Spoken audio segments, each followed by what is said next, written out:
வெற்றிமாறன் இயக்கத்தில் விடுதலை பார்ட் 2 இன்று வெற்றிமாறனிடமிருந்து விடுதலையாகி நம்முடைய பார்வைக்கு அனுப்பியிருக்கிறார். இந்த காமெடி கூட நம்ம பிரபல கிரிக்கெட் விமர்சகர் பிரேம் தான் தன்னுடைய ஃபேஸ்புக்கில் பதிவிட்டிருந்தார். இதில் விஜய் சேதுபதி, சூரி, சேத்தன், மஞ்சு வாரியர், கிஷோர் மற்றும் பலருடைய நடிப்பில் இந்த படம் வெளியாகி இருக்கு. இந்த படத்தினுடைய ஒன்லைன் என்ன அப்படின்னா, சத்யா சொல்லுங்கள், ஒன்லைன் சொல்லுங்கள். இதப்போ அதான் போன படத்தை தொடர்ச்சி தானே போகுது. போன படத்தினுடைய எண்டு வந்து வாத்தியார் பெரும்பாலை பிடிக்கிறாங்க. ஆமாம், அதோட ஃபர்ஸ்ட் ஆஃப் முடியுது. இந்த படத்தில் அந்த வாத்தியாரை இன்னொரு கேம்புக்கு கொண்டு போகிறாங்க. அந்த கொண்டு போகிற கேப்பில் அவர் தன்னோட வாழ்க்கை வரலாறை சொல்கிறாரு. அது கடைசியில் என்ன ஆச்சுங்கிறது தான் கதை. இந்த அவரை பிடிச்சதுக்கு அப்புறம் அவரை கொண்டு போகிறாங்க, இன்னொரு கஸ்டடி கொண்டு போகிறாங்க. அந்த கஸ்டடியிலேருந்து திரும்ப இன்னொரு கேம்புக்கு கொண்டு போங்க அப்படின்னு சொல்கிறாங்க. அந்த கேம்புக்கு போகிற வழியில் அந்த காவல்துறையை சார்ந்த அதிகாரிகளுக்கும் நம்ம இப்போ பெருமாள் வாத்தியாருக்கும் இடையே நடக்கிற டிஸ்கஷன் தான் இந்த படம். Conversation, discussion. அந்த டிஸ்கஷனில் என்னென்ன பேசுகிறாங்கனாக்கா, பல அரசியல்களை பகுப்பாய்வு செய்கிறார்கள். இந்த அரசியலில் கம்யூனிசம் பற்றி பேசுகிறாங்க, திராவிட அரசியல் பற்றி பேசுகிறாங்க, உலக அரசியல் பற்றி பேசுகிறாங்க, பண்ணையார்த்துவம் பற்றி பேசுகிறாங்க, இன்னும் பல அரசியல் பேசுகிறாங்க. குறிப்பாக இந்த கம்யூனிசம் அப்படின்னு எடுத்துக்கிட்டோம்னாக்கா, ஒன்று ஆயுதம் தாங்கிய போராட்டம், இன்னொன்று ஜனநாயக வழியில் இயங்குகிற அமைப்புகள். இப்போ ஒரு ஒரு ஒரு சாதாரண ஒரு மனுஷன் தன்னுடைய வாழ்க்கையினுடைய ஓட்டத்தில் ஒரு கம்யூனிஸ்டாக மாற்றப்படுறான். அந்த கம்யூனிஸ்டாக மாற்றப்படுறானாக்கா ஒரு சேப்பு சட்டையை போட்டுக்கிட்டு அல்லது சேப்பு துண்டு தூக்கி தோளில் போட்டாலே அவர் கம்யூனிஸ்ட் ஆகிட்டார் அப்படிங்கிறது கிடையாது. அவர் கொள்கை ரீதியாக எப்படி கம்யூனிஸ்டாக மாற்றப்படுகிறார் அப்படிங்கிறது இந்த டிஸ்கஷனில் நடக்குது. அதுக்கப்புறம் கம்யூனிஸ்டாகவே தொழிற்சங்கம், விவசாயிகளுடைய நலன், வர்க்கம் அப்படின்னு பேசிக்கிட்டு இதன் மூலமாக இயங்கி கொண்டு ஒரு தொழிற்சங்கத்துக்கு தலைவராகக்கூடிய இடத்துக்கு அந்த கதாபாத்திரம் நகருது. அந்த வாத்தியார்லேருந்து அங்கேயே மாறுது. அதுக்கப்புறம் வெளியூர்லேருந்து ஒருத்தரை கூப்பிட்டு வராங்க, ஒரு ஒர்க் ஷாப்புக்காக கூப்பிட்டு வராங்க. ஒரு மஜூம்தார் மாதிரியான ஒரு கேரக்டர் ஒன்று உள்ளே வருது. அந்த மஜூம்தார் ரோலை அனுராக் காஷ்யப் பண்ணியிருக்காப்புல. அவர் வந்து ஒரு 2-3 நாள் அவங்கள பார்த்து பேசினோடனே அந்த கதாபாத்திரம் என்னவா நினைக்கிதுனாக்கா, இப்போ இதுக்கெல்லாம் முடிவு அப்படிங்கிறது ஆயுதம் தாங்கிய போராட்டம் தான். நம்ம இவ்வளோ நாள் நம்ம கத்திக்கிட்டு இருக்கோம், இந்த தொழிலாளிகளுக்காக, விவசாயிகளுக்காக, பண்ணையார்த்துவத்தை எதிர்த்து, பண்ணையார் அடிமைத்துவத்தை எதிர்த்து நம்ம இவ்வளோ நாள் கத்திக்கிட்டு இருக்கோம். ஆனால் பெருசாக ஒன்றும் மாற்றம் நிகழ்ந்ததாகவே தெரியலையே. அப்போ இதெல்லாம் மாற்றம் நிகழணும்னா ஆயுதம் தாங்கிய போராட்டம் தான் சரி. இவர் சொல்வது போன்று நம்ம ஆயுதம் தாங்கிய போராட்டத்தை தான் எடுக்க வேண்டும் அப்படிங்கிற குரலை வந்து உள்ளே எழுப்புறாப்புல. உள்ளே எழுப்பும்போது, தம்பி உஷ்ணப்படாத, ஏன் உஷ்ணப்படுற, காரக்குழம்பு சாப்பிட்டியா, அப்படிலாம் பண்ணக்கூடாது, சொல்கிறத பொறுமையாக கேளு. உணர்ச்சி வசப்பட்டு எடுக்கக்கூடிய எந்த ஒரு முடிவுமே தவறான இடத்துக்கு இட்டு செல்லும். உன்னுடைய முடிவு நீ எடுக்கின்ற பாதையில் தான் போய் முடியும். அதனால் பாதையை சரியாக தேர்ந்தெடுத்தால்தான் முடிவு சரியாக போய் அமையும் என்று அந்த கேகே தோழர் வந்து அறிவுறுத்துறாரு. இல்லை நான் வந்து ஆயுதம் தாங்கிய போராட்டம் தான் எனக்கு சரின்னு தோணுது அப்படின்னு சொன்னோன்னே, அப்போ ரைட்டுப்பா, ஒரு ஒழுங்கு நடவடிக்கை எடுத்து கட்சியை விட்டு நீக்கிறேன், நீ பக்கத்தில் தனி கடையை போட்டுக்க அப்படின்னு சொல்லி அனுப்பிச்சுட்றாப்புல. அதுக்கப்புறம் ஆயுதம் தாங்கிய போராட்டத்தை எடுத்ததுக்கப்புறம் அதுக்குள்ளே என்னென்ன சிக்கல்கள் நடக்குது. ஆயுதம் தாங்கிய போராட்டம் எடுத்தவனையே எல்லாமே மாறிடும் என்று நினைத்து கொண்டு அதன் வழியாக போகும் பொழுது என்னென்ன பிரச்சனைகள் வந்து சேருது. இவங்க ஆயுதத்தை கையில் எடுத்தவனையே அங்கே ஒட்டுமொத்தமாக அரசாங்கம் எப்படி இவங்களுக்கு எதிராக திரும்புகிறது, இவங்களை அழித்தொழிக்கணும் அப்படின்னு சொல்லிட்டு அந்த ஒட்டுமொத்த அரசாங்கமும் அந்த அதிகார படத்தோட எப்படி திரும்பி நிற்கிது. அதுக்கப்புறம் என்ன நடந்தது கிளைமேக்ஸில், இந்த ஆயுதம் தாங்கிய போராட்டம் தான் சரி என்று ஆரம்பித்த இவர் என்ன சொல்கிறாரு டிஸ்கஷனில், இந்த போராட்டம் தான் சரின்னு சொல்கிறாரா, அல்லது ஜனநாயக வழியில் போராட்டம் சரின்னு சொல்கிறாரா, அல்லது அதுவும் சரி இதுவும் சரின்னு சொல்கிறாரா, அல்லது அரசாங்கத்தை எதிர்ப்பாக பகைச்சிக்கிட்டு பேசாமல் அவங்களுக்கு சப்போர்ட் பண்ணிக்கிட்டு சிஞ்சாக்தி அடிச்சுக்கிட்டு சொம்படிச்சுக்கிட்டு நம்ம பாமக மாதிரியோ அல்லது இந்த பிஜேபிக்கு சொம்படிக்கிற கட்சிகள் மாதிரி இருந்துட்டு நம்ம பிழைச்சிட்டு போகலான்னு சொல்ல வராரா, அல்லது இப்படி பேச வர்றது கிளைமேக்ஸில் என்னவாக ஆனார். இந்த படத்தில் ரொம்ப முக்கியமான விஷயம் என்னென்னா, பண்ணையார்த்துவ அடிமை இதெல்லாம் எப்படி இருந்திருக்கும் அப்படின்னு நாம் கண்ணில் பார்த்துருக்க மாட்டோம், அல்லது சில பேர் பார்த்துருக்கலாம், அல்லது அதனுடைய வேறொரு வடிவத்தை நம்ம பார்த்துருப்போம். அதனுடைய கோரான ஒரு வடிவம் இருக்கும்ல, அதை யாரும் நம்ம பார்த்துருக்க மாட்டோம். சில பேர் படித்து தெரிஞ்சுருந்துருக்கலாம், அல்லது சில பேர் டாக்குமெண்ட்ரி இதை எடுத்துருந்து அதை பார்த்து தெரிஞ்சிருக்கலாம். ஆனால் அது உண்மையிலேயே அந்த பண்ணையார்த்துவம் என்பது எப்படி இருக்கும் அப்படிங்கிறதனுடைய ஒரு வெள்ளித்திரை வடிவமாக இந்த படத்தில் வச்சுருக்காங்க. இந்த பண்ணையார்த்துவம் எவ்வளவு கொடூரமாக இருக்கும். அந்த பண்ணையார்கள் தன்னுடைய பண்ணையில் வேலை செய்ய ஒருவர் வந்துவிட்டாலேயே, அல்லது தன்னுடைய எல்லைக்கு உட்பட்டு அந்த பண்ணை விவசாயி அங்கே தங்கியிருந்தாலுமே அவருடைய உடல்லேருந்து அவருடைய உழைப்புலேருந்து எல்லாமே எனக்கு சொந்தமானது, நான் அதை எப்போ வேணாலும் அவங்ககிட்ட சுரண்டலாம், அது என்னுடைய உரிமை, நான் தானே அவங்களுக்கு தங்க இடம் கொடுத்துருக்கேன், நான் தானே அவங்களுக்கு சோறு போடுறேன், அவங்களுடைய உயிரை அந்த உடம்பு பிடிச்சிக்கிட்டு இருக்கிறதுக்கு காரணம் நான் தானே, அப்போ அந்த உழைப்பை நான் எப்போ வேணாலும் எடுத்துக்கலாம், எது வேணாலும் எந்த நிபந்தனையும் இன்றி அவர்களுடைய உடலையும் நான் எப்போது வேண்டாமலும் எடுத்துக்கொள்ளலாம். இப்படி அந்த பண்ணையாரோடைய மனநிலை அப்படிங்கிறது அப்படி தான் இருக்கும் அப்படிங்கிறத இந்த படம் ரொம்ப தெளிவாக காமிச்சிருக்காங்க. இல்லை, இன்னொன்று இந்த கொள்கைலாம் எப்படி உருவாச்சுன்னு ஒன்று இருக்குல்ல. இப்போ இப்போ அந்த கம்யூனிஸ்ட்ங்கிறாங்க, என்ன எப்போ பார்த்தாலும் கம்யூனிஸ்டம், என்ன எப்போ பார்த்தாலும் திராவிடம், என்ன எப்போ பார்த்தாலும் கொள்கை சித்தாந்தம் பேசிக்கிட்டு இருக்கீங்கன்னு சொல்லுவாங்கல்ல. அது எப்படி உருவாச்சு, எந்த இடத்துலேருந்து உருவாச்சுன்னு ஒரு இடம் இருக்குல்ல, அதுக்கான கதையும் தான் இந்த மொத்த படமும் பேசுது. அந்த எளிய மக்கள் வந்து எங்கே இருந்தாங்க, அவங்களுக்காக யார் பேசுனா, அந்த ஒரு கொள்கைங்கிறது எப்படி உருவாச்சு, சித்தாந்தம் எப்படி உருவாச்சுங்கிறத இந்த படம் பேசுதுன்னு நினைக்கிறேன். இந்த பண்ணையார்த்துவம் அப்படின்னு சொன்னோடனே கீழவன்மணி சம்பவம் எல்லாருக்கும் ஞாபகம் வந்திருக்கும். ஆமாம். இப்போ கீழவன்மணியில் மட்டும்தான் அது நடந்திருக்கா அப்படின்னாக்கா இல்லை, அதே ஒன்று பல இடங்கள் நடந்திருக்கு. நீடாமங்கலத்துக்கு பக்கத்தில் அனுமந்தபுரம்னு ஒரு இடத்துல நீடாமங்கலத்தில் நடந்த ஒரு சம்பவமும் இருக்குது. அதற்கு எதிராக சுயமரியாதை இயக்கம் மாற்றி எதிர்வினை அப்படின்னு இருக்குது. அதற்கப்புறம் அந்த ஏரியாவில் நடந்த மாற்றங்கள் அப்படின்னு இருக்குது. இது எல்லாமே அந்த ஒரு சம்பவம் 1932-33 நடந்த ஒரு சம்பவம். அதுக்கப்புறம் சுயமரியாதைக்கு உள்ளே போய் என்னென்ன வேலைகள் செய்யுது, அதுக்கப்புறம் இங்கே என்ன மாற்றம் நிகழ்ந்தது அப்படின்னு இருக்குது. அது புத்தகமாக இருக்குது, நீடாமங்கலம் அப்படிங்கிற புத்தகமாகவே இருக்குது. தேவைப்படுறவங்க அந்த புத்தகத்தை தயவு செஞ்சு வாங்கி முடிங்க. இந்த படத்தில் வந்து காட்டப்பட்டிருக்க அந்த பண்ணைய சம்பவங்கள் இருக்குல்ல, அதெல்லாம் ஏதோ கற்பனை கிடையாது, எல்லாமே நடந்தது, எல்லாமே ஊருக்குள்ளே நடந்தது. அதனால வந்து அதுக்காக இந்த படத்தை நீங்கள் அவசியம் பார்க்கணும். இந்த பண்ணையார்த்துவம் அப்படிங்கிறது இந்த படத்தில் உள்ள அந்த பெருமாள் வாத்தியார் அப்படிங்கிறவர் ஏதோ அவர் வாத்தியாராக வரத்துக்கு முன்னாடியே ஒரு கம்யூனிஸ்ட் அப்படி கிடையாது. அவர் ஒரு வாத்தியார், அரசாங்க வேலை பார்க்கக்கூடிய ஒரு வாத்தியார். அங்கே உள்ள கிராமங்களில் உள்ள மக்களை, அங்கே உள்ள குழந்தைகளை கூப்பிட்டு வச்சு எடுத்து சொல்லிக் கொடுக்கக்கூடிய ஒரு வாத்தியாராக இருக்கார், அவ்வளோதான். அங்கே உள்ள கிராமத்தில் உள்ள ஒரு பையனாக இருக்கக்கூடிய கருப்பன் என்கிற நாலாவது பிள்ளையாக பிறக்கிறதுனால நாலான்னு ஊரில் கூப்பிட்றாங்க. அவனுடைய பேர் கருப்பன். அப்போ அவன் வந்து அவனும் பெரிய கம்யூனிஸ்ட் சித்தாந்தத்தை உள்வாங்கினவர் கிடையாது. கருணாஸ் பையன் தான் அந்த கேரக்டர் பண்ணியிருக்காப்புல, ரொம்ப ஆக்டாக இருந்தாப்புல. அதனால் அவரும் வந்து இதே கம்யூனிஸ்ட் சித்தாந்தங்களை உள்வாங்கி வர்க்கம்னா என்ன, வர்க்க போராட்டம்னா என்ன, பிரெஞ்சு புரட்சினா என்ன, இப்படி எல்லாத்தையும் படித்து தெளிஞ்ச ஒரு நபர் கிடையாது. ஆனால் அவனா கூட எழுத தெரியாத நபர். சொல்லப்போனால் கருப்பன் என்கிற தன்னுடைய பெயரை கூட எழுத தெரியாத ஒரு நபர். அதுக்கு தான் சீமானுக்கு ஒரு டைலாக் வச்சிருக்காங்க இதில், நீ கூப்பிடுறதுலடா என் பேரு, நான் சொல்றதாண்டா என் பேரு அப்படின்னு ஒரு டைலாக் இருக்கும். ரொம்ப அழகான டைலாக். அது வந்து சீமானுக்கு சொன்னப்பட்ட டைலாக் தான் நான் நினைக்கிறேன். சைமனுக்கு சொல்லி கொடுத்தேன். அதாவது அண்ணன் அவருடைய பேரு சீமான் தான் சொல்றாப்புல. அதனால சைமனு நம்ம என்னதான் சொன்னாலும் அது என்னுடைய பேர் இல்லடா, நான் என்ன சொல்றேனோ அதான் என்னுடைய பேரு, என்னுடைய பேர் சீமான்டா அப்படின்னு அண்ணன் சொல்றாப்புல. இல்ல அதை அப்படியே உள்ள வச்சிருக்காப்புல. ஆனா இதுக்காக நீ இந்த விஷயத்துக்காக அந்த ஒரு போராட்ட சூழல்ல இருக்கக்கூடிய, போராட்ட மனநில இருக்கக்கூடிய கருப்பனையும் சுரண்டி திங்கிற, திறநிதி போட்டு சுரண்டி திங்கிற இந்த பரதேசி ஒரே தட்டுல வச்ச பத்தியா? நான் அப்படி சொல்லல. அவன் வந்து எல்லாரையும் இனமா மொழியா பிரிச்சு வந்து அவரை வந்து பெரியாரை வந்து இன்னொரு ஆளா பாக்குறாரு, வேற்றுமொழி மக்களையோ இந்த அந்த மாதிரி உள்ளவங்க பாக்குறாரு. அப்படி பார்க்க கூடாது. அப்படி சொல்ல வரீங்க? Okay okay okay. தன் அடையாளம் யாருங்கிறது அப்படி சொல்ல வரீங்க? அடையாளம் என்ன, எங்க மச்சம் இருக்கு அப்படிங்கிறது அவரு தான் சொல்லணும், நாம சொல்லக்கூடாதுன்னு சொல்ல வர்றீங்க. எப்படி சிம்பிளா சொல்லுங்க, அப்படி சொல்லி பழகுங்க. அவள் இருக்கும் பொழுது தன்னுடைய மனைவி வந்து இந்த பண்ணையார் வந்து தூக்கிட்டு போயிடுறாரு. அந்த கருணாஸ் பையன் நடிச்சிருக்கக்கூடிய கருப்பன் என்கிற கதாபாத்திரம், சின்ன பையன், அவனுடைய மனைவி அல்லது அவனுடைய காதலி அல்லது அவன் கட்டிக்க போகிற பொண்ணு. அதான் அந்த பண்ணையார் வந்து இவங்க பண்ணையில் வேலை செய்கிறவங்க அப்படிங்கிறதுனால அவங்களுடைய உடலும் எனக்கு தான் உரிமை அப்படின்னு அந்த பொண்ணை தூக்கிட்டு போயிடுறாரு. இதில் மட்டும் தீட்டு பார்க்க மாட்டாங்க. அப்போ என்னன்னா, ஆமாம் இதில் மட்டும் தீட்டு பார்க்க மாட்டாங்க. அப்போ அந்த பெண்ணை வந்து திரும்ப கூட்டு வர்றதுக்காக தான் என்ன இவங்களுக்கு இதே வேலையாக போச்சு, நம்மளாம் சுயமரியாதை உள்ளவங்க, மரியாதை உள்ளவங்க, நம்ம கௌரவம் நமக்கும் இருக்கும், நம்ம மனுஷன் தானே, ஆக்சுவலி அப்படியே அவனுக்கு மட்டும் தான் நம்ம கிடையாதா?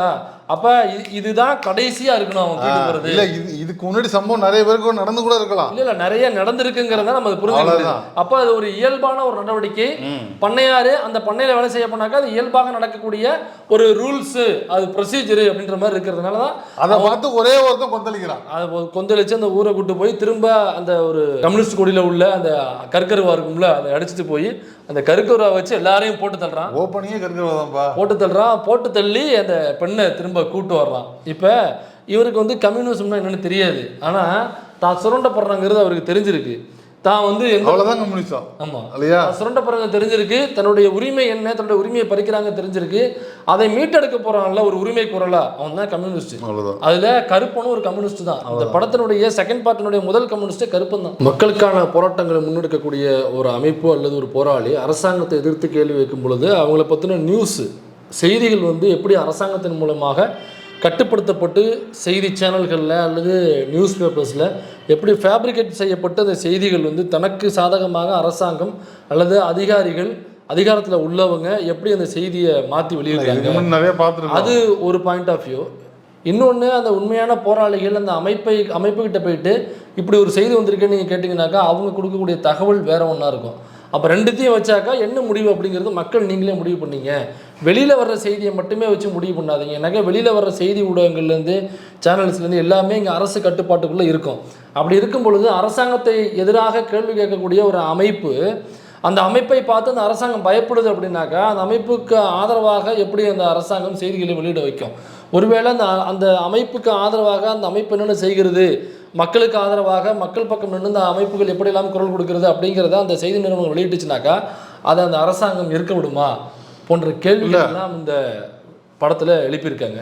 நீங்கள் எதை எழுப்ப வர்றீங்க? இல்லை, ஒருத்தர் பிடிச்சது ஒரு சென்சிட்டிவான இஷ்யூவை வந்து ஒரு கவர்மெண்ட் ஹேண்டில் பண்ணுது அப்படின்னா அதை எப்போ சொல்லணும், எப்போ சொல்லக்கூடாது, எப்போ எந்த காயை நகர்த்தணும் அப்படிங்கிறதுல ரொம்ப முனைப்பு காட்டுறாங்க அப்படிங்கிறது தான் அந்த கதையில் சொல்கிறாங்கன்னு நினைக்கிறேன் நான். ஒரு அரசாங்கம் இயங்குது அப்படின்னா பொதுமக்களுடைய பார்வையில் என்னவாக இருக்குன்னா, ஒரு ஸ்டேட் கவர்மெண்ட் எடுத்துப்போமே, ஒரு சிஎம் இருக்கார் அப்படின்னா அவர் தான் அரசாங்கம், கண்டிப்பாக அவர் தான் அரசாங்கம். அப்போ கீழே நடக்கிற சரி தவறு எல்லாத்துக்குமே அவர் தான் காரணம். அவருடைய சொல் பேச்சு கேட்டு தான் கீழே உள்ள எல்லாமே இயங்குது அப்படின்னு நம்ம நினச்சிட்டு இருப்போம். அதுதான் உண்மையும் கூட.